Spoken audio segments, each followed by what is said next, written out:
President Julius Maada of Sierra Leone sits down for an exclusive interview with Leaders Talk. As China and Sierra Leone mark 55 years of diplomatic ties, he praises China as a trusted and reliable partner. It is very strong, on a very sound footing, based on mutual respect. China has introduced zero-tariff treatment for all 53 African countries with which it has diplomatic relations. President Bio says China has made meaningful contributions to global development. You can grow and still carry your friends along with you. And that is where the world will become a more peaceful place. Speaking on the international landscape, he notes, the world revolves around, for now, multilateralism, whether it's challenged or not. Leaders Talk. Stay tuned.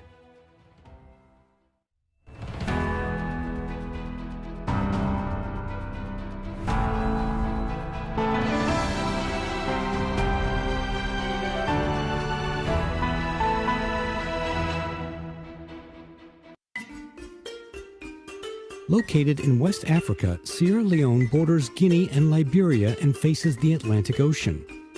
Over the past 55 years, China-Sierra Leone relations have developed steadily. In 2016, the two countries established a comprehensive strategic cooperative partnership. In 2018, they signed a Memorandum of Understanding on Belt and Road Cooperation.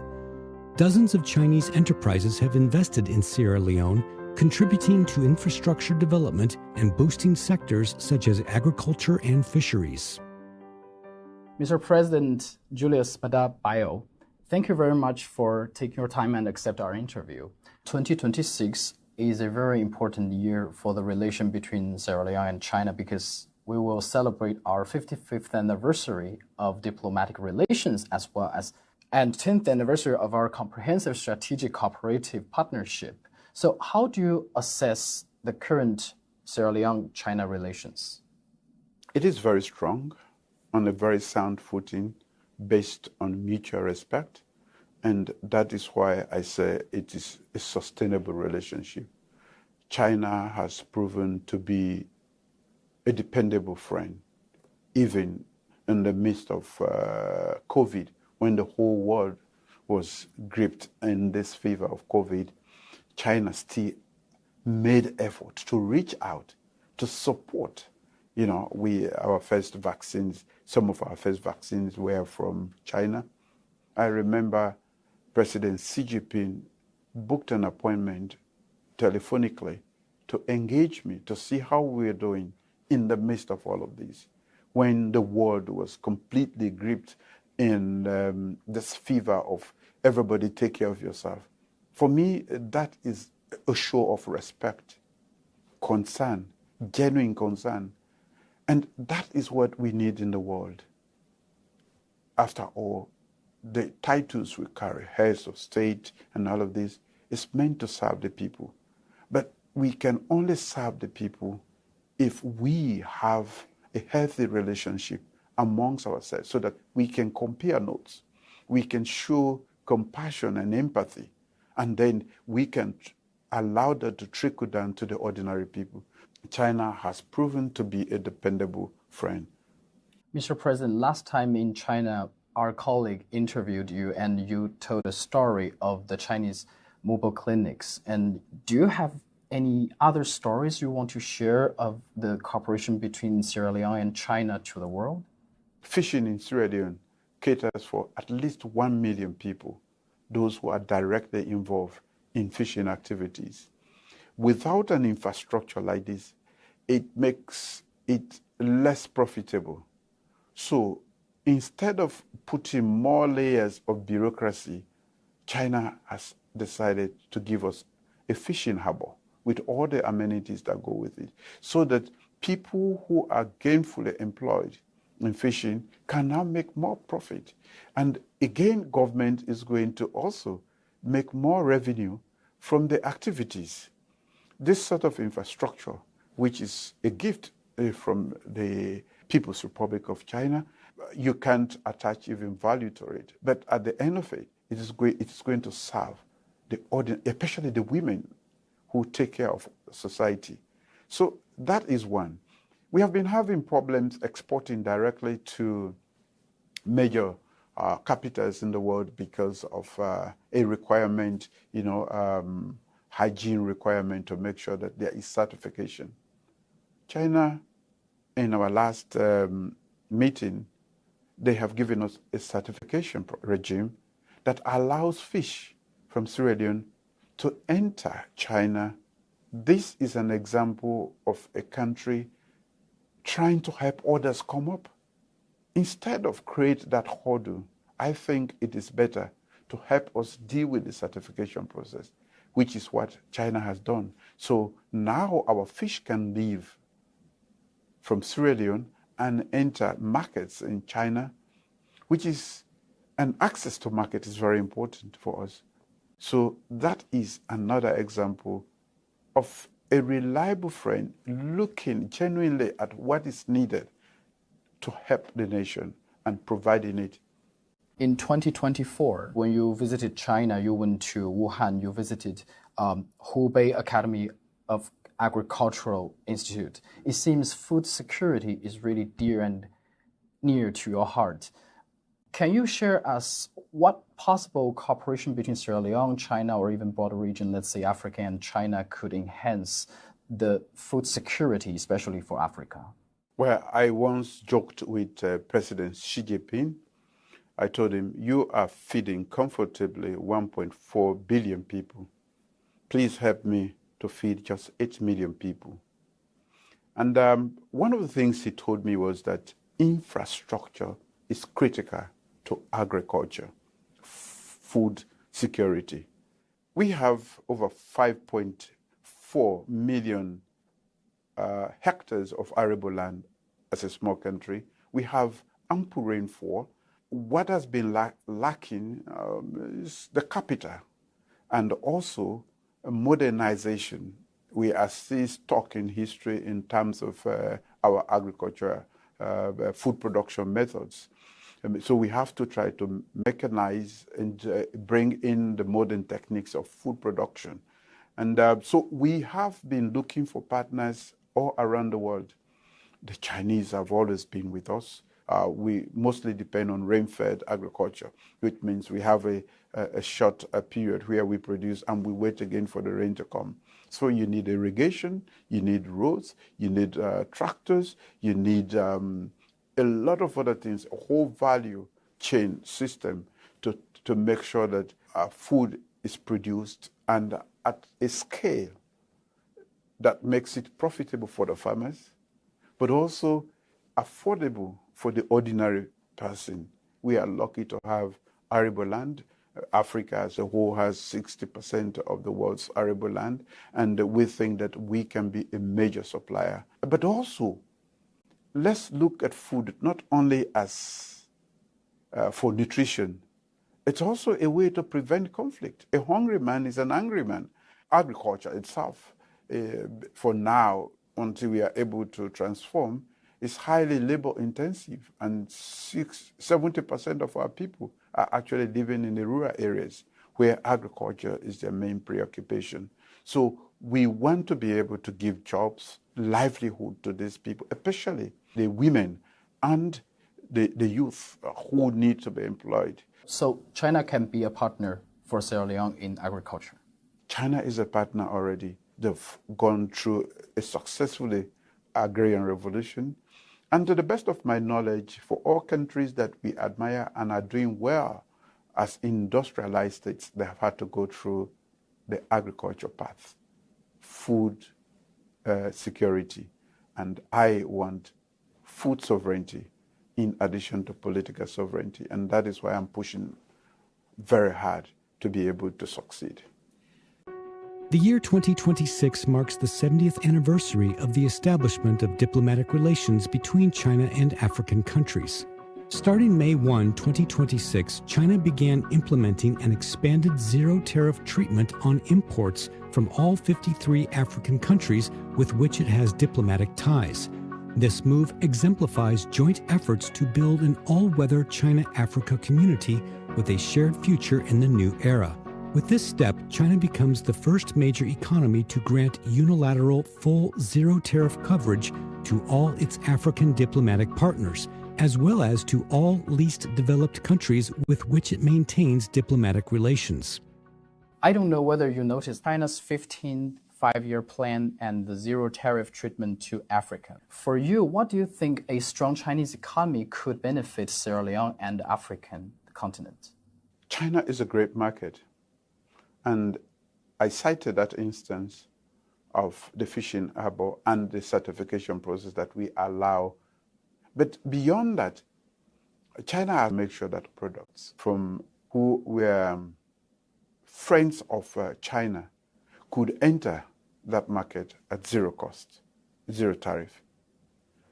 It is this sort of relationship wherein you give us access to a market of that magnitude, provided all the other criteria are met.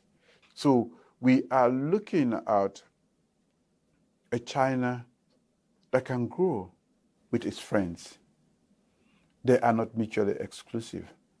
You can grow and still carry your friends along with you. And that is where the world will become a more peaceful place. Mr. President, if I didn't get it wrong, there's a saying in Sierra Leone said, you cannot tie a knot with just one hand. You have to use two hands, which means countries, no matter small or big, developed or developing, they have to work together to build a better future. What do you think of Chinese President Xi Jinping's vision for a all-weather China-Africa community with a shared future for the new era? What is your impression and interpretation for that? I think earlier on I referred to a meeting at a time when we were all isolated. Everybody was thinking about their own countries. Of course, we had COVID in China at the time, but he still had time to think about a small population, less than one of the cities in China, by far. For me, we need that sort of engagement at the highest levels for us to genuinely deep dive into our problems. Sharing table with him at dinner, he told me the best way to a successful agrarian revolution is a highway, meaning stressing the importance of infrastructure, and have come to realize that you cannot embark on agriculture at scale without paying serious attention, investing in infrastructure. So that sort of experience sharing only takes place at that level. Mr. President, we Chinese people always say that it was our African brothers who carried People's Republic of China into the United Nations. Sierra Leone is also a pen holder, a co-sponsor of the General Assembly Resolution 2758. But currently, a few people, they're saying that Taiwan's status is undetermined. What is the position of Sierra Leone on the Taiwan question? We have been very steadfast in our commitment to the One China policy. We believe that that is the way out at the end. And the One China policy is what we still support. So Taiwan is part of China? Correct. So which means Taiwan is actually an internal affair of China? Correct. Julius Maada has served as president of Sierra Leone since 2018. During his tenure, Sierra Leone was elected a non-permanent member of the UN Security Council for the 2024 to 2025 term and has twice held the rotating presidency of the council. Mr. President, we're now in the office for President of the Security Council, which is a small office, but actually carries quite big significance. So Sierra Leone has become a member of the Security Council since 2024. It's 2 years. Now, during the 2-year membership of the Security Council, Sierra Leone, actually, we saw big uncertainty in the world. And Sierra Leone, here in the UN, is a member of what we call a group of friends of the Global Development Initiative. We have to recognize, as we normally say, that the world is a village today. And if it is a village, then we have to take care of one another. And that is what I admire China for. They have been open and willing to help other countries China is a successful example of a country that has made so much progress in the last 50 years.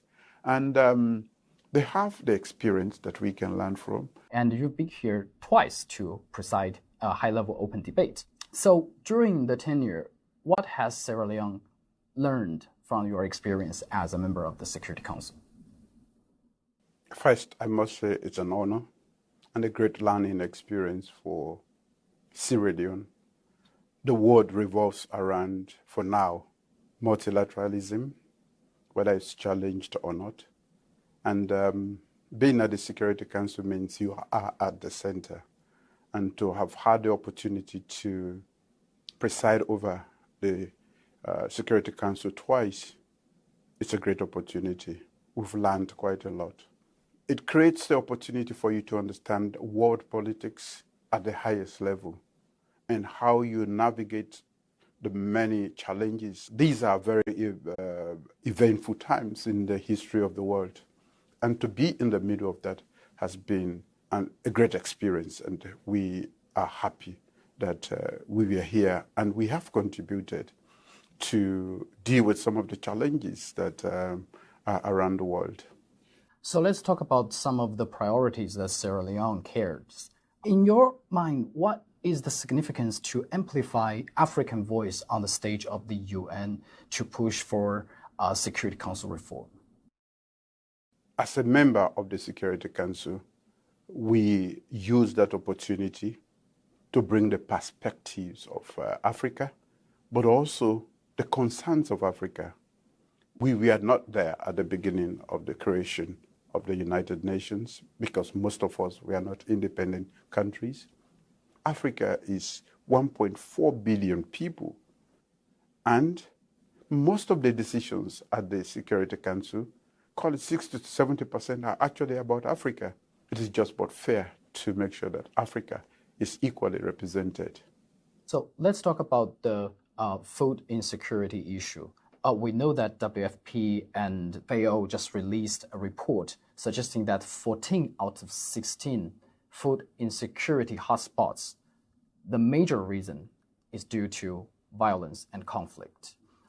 How can the discussion in the Security Council make a difference to tackling this issue? Well, as a premier organ of the United Nations, when we are together and put politics, geopolitics aside, the Security Council can deal with the world problems. It has been doing so for a very long time. And we believe that first we have to talk about prevention of wars and conflicts that are violent, that lead to hunger and starvation at the end of the day. And making sure that when this happens, we take a moral stance as the world, with the Security Council representing us, to make sure that nobody, no agency, no state or actor uses war as a pretext to create hunger, to aggravate food insecurity anywhere by destroying, let's say, agricultural fields, But that is what happens during a war. Agricultural fields are turned into battlefields, infrastructure meant to support agriculture. So there is this vicious circle between the causation leading to violent conflict and violent conflict, again feeding into starvation, hunger, and all, sometimes famine in the worst case. The Security Council is strong enough when it acts in unison. On April 25 and 26, Mali, located to the northeast of Sierra Leone, was hit by a series of coordinated and carefully planned terrorist attacks. Multiple strategic sites and military installations, including in the capital Bamako, were targeted. Mali's defense minister, Sadio Kamara, was killed in the attacks. The Economic Community of West African States, or ECOWAS, strongly condemned the violence. Mali, once a member of ECOWAS, withdrew from the bloc in 2024 following a coup. As ECOWAS chair, President Bio has repeatedly called for renewed dialogue with Mali and other countries, emphasizing the need for coordinated counterterrorism efforts in the Sahel region. According to the United Nations, 5 of the 10 countries most affected by terrorism are in the Sahel, which accounts for more than half of global terrorism-related casualties. Mr. President, let's talk about Africa. We know that Sierra Leone pays close attention to Sahel region, a belt that south of Sahara expands several countries. What do you think is the challenge in Sahel region and why it's an important issue for Sierra Leone, maybe even for the world? By geography, we are bound together with the AES and also call it the Sahel region. We are in the same continent, and whatever befalls them is likely to befall us. They are under the grip of threat of terrorism, who have created a lot of chaos, who continue to put pressure on the state apparatus. And they are not only a threat, they are threatening to security, but also threatening to dismantle the states in this area. It is incumbent upon us as the international community or the world, but first, we the neighbors, to make sure that we do not let that befall them. It is beyond the scope of those countries and us also as neighbors to handle that. And we are asking for a global coalition and through the United Nations Security Council, which we should deal with threat of international proportion. Mr. President, we know there are 2 kinds of voices about Africa. One said that Africa's solutions for African problems. The other one said African continent need more attention from the international community. Do you think these 2 voices are somehow contradictory, and what do you take of them? They are not contradictory. They are mutually supporting each other, because we live in a world and we are part of the world. So our problems cannot be treated in isolation. For the most part, some of the challenges we encounter in Africa have more exogenous influences than the internal dynamics of Africa. So we cannot deal with them in isolation. Aside from that, it is easier to deal with these problems when you have the support of and solidarity of the global community that can provide certain support. What we are saying or are insisting on is that let Africa take a lead. We know our culture, we know our people, and we know our circumstances. But when things are designed from out of the continent without our input, they have never fitted so well in terms of implementation. So we want to be there on the table so that we design things, making sure that it is properly structured, it takes into account our situation, our culture, our economic circumstances, so that it fits on the ground very well. And we will be happy and take responsibility and accept and acknowledge mistakes where they are made, but also make sure that whatever is designed is fit for purpose.